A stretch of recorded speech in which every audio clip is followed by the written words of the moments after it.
Donc, le modèle PBG, ça va être un produit vraiment polyvalent qui va être décliné du modèle de la taille 144 jusqu'à 159 avec deux tailles wide à l'intérieur.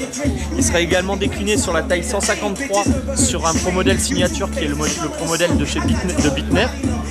C'est une board très ludique qui peut être vraiment un produit évolutif.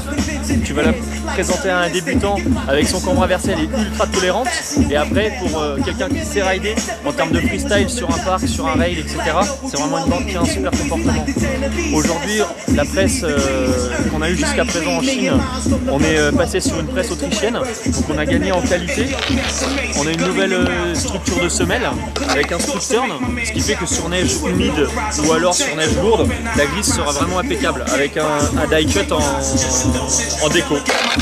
Voilà pour la PBG.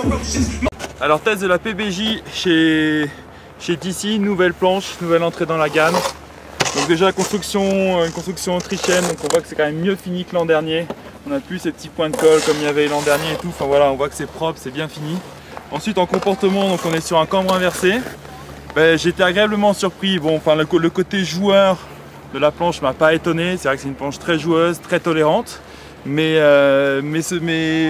qui a quand même de l'accroche et qui a quand même du rebond. C'est ça qui est surprenant, c'est ce qu'on peut reprocher de temps en temps un peu à ces cambres inversés. Mais là vraiment, on a du rebond et sur les kickers ça envoie quand même assez haut.